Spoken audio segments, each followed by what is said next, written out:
तो मैं आज आप लोगों को सर्वनाम बहुत अच्छे तरह से रिवाइज कराने वाला हूँ। क्यों रिवाइज कराऊंगा? क्योंकि सर्वनाम हो या संज्ञा हो, ऐसे जो व्याकरण की चीज़ें हैं वो सब पढ़ ही चुके होते हैं, इसलिए मैं इसको रिवाइज करवा रहा हूँ और बहुत अच्छे तरीके से, ताकि आप जो भी चीज़ भूले हैं उसको ध्यान बहुत ही अच्छे तरीके से रख सकते हैं। तो चलिए हमें स्टार्ट करते हैं। सबसे पहले जानेंगे कि सर्वनाम किसे कहते हैं, इसको समझते हैं। तो देखिए, संज्ञा के बदले जिन शब्दों का प्रयोग होता है उन्हें सर्वनाम कहते हैं। यानी संज्ञा तो जानते ही हैं, किसी व्यक्ति, वस्तु, स्थान, भाव आदि के नाम को क्या कहते हैं? संज्ञा। यानी कि उस पूरे दुनिया के जितने भी नाम है ना, उस सबको संज्ञा कहते हैं। और उस सभी नाम के बदले में अगर कोई शब्द प्रयोग हो रहा है तो उसी को हम क्या कहेंगे? सर्वनाम कहेंगे। ठीक है।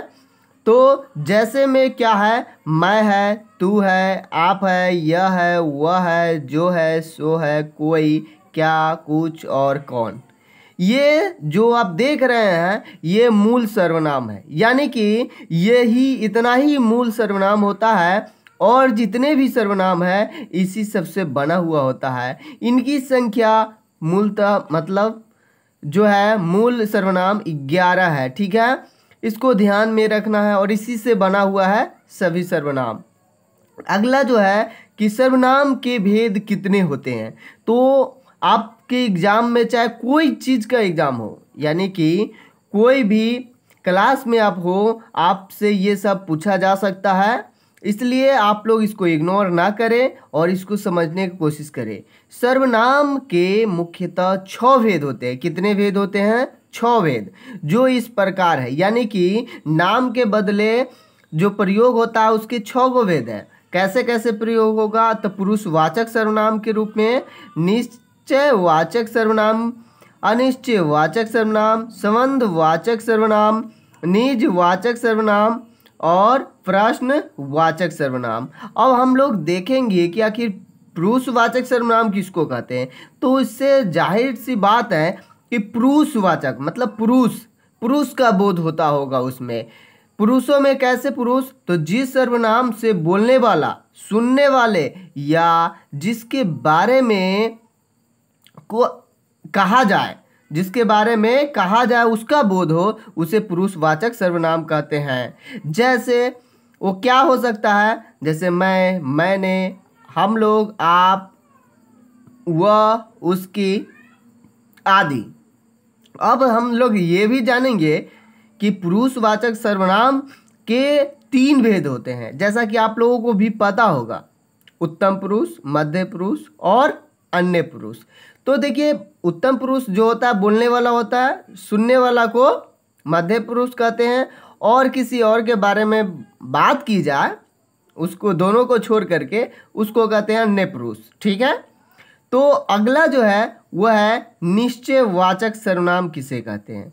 तो आपको इससे पता चलता होगा कि निश्चयवाचक, बात समझ, देखिए क्वेश्चन में ही आप आंसर अगर ढूंढते हैं तो बहुत अच्छा करते हैं, क्योंकि आपके पास जब एग्जाम में जाते हैं तो क्वेश्चन ही होता है, तो क्वेश्चन के अंदर ही उसका आंसर छुपाने की कोशिश कीजिए। निश्चयवाचक यानी कि जिसमें निश्चयता होगा। क्या होगा? निश्चयवाचक। पढ़ते हैं, चलिए देखिए, यह, वह, ये और वे निश्चयवाचक सर्वनाम है। इनसे किसी संज्ञा का निश्चित ज्ञान, दूरी या निकटता का बोध होता है। निश्चित। ठीक है। जैसे कि यह है, वह है, हम लोग एग्जाम्पल देखते हैं। यह पुस्तक है, यानी कि आपको पता है कि यह पुस्तक है, निश्चित है। ये लड़के हैं, मतलब आप देख रहे हैं कि यहाँ लड़का है, ये लड़के हैं। वह हाथी है, आपके सामने है। तो ये सब क्या है? निश्चित है। ठीक है, इसीलिए इसको निश्चयवाचक सर्वनाम कहते हैं। अब देखेंगे अगला, अनिश्चयवाचक सर्वनाम किसको कहेंगे। तो अनिश्चयवाचक सर्वनाम में कुछ और कोई, या इसके अंतर कोई के जगह पर किसी को ले सकते हैं। निश्चयवाचक सर्वनाम है, कुछ और कोई क्या है? अनिश्चयवाचक सर्वनाम है। इससे व्यक्ति, वस्तु या भाव के अनिश्चय का बोध होता है। जैसे कि आप लोग देखेंगे कि कोई आ रहा है, मतलब अनिश्चय है कि कौन होगा। बात समझ पा रहा है? किसी कलम से लिखो, कौन सा कलम है पता ही नहीं है, अनिश्चय है, ठीक है। कुछ बातें हो रही है, कौन सी बातें हो रही है पता नहीं है, कुछ बातें हो रही है, बात समझ पा रहे हैं, अनिश्चय है, ठीक है। तो अगला देखेंगे फिर संबंधवाचक सर्वनाम। संबंधवाचक से ही आपको पता चलता है कि सर्वनाम से सर्वनाम का संबंध जोड़ने वाला शब्द संबंधवाचक सर्वनाम कहलाता है।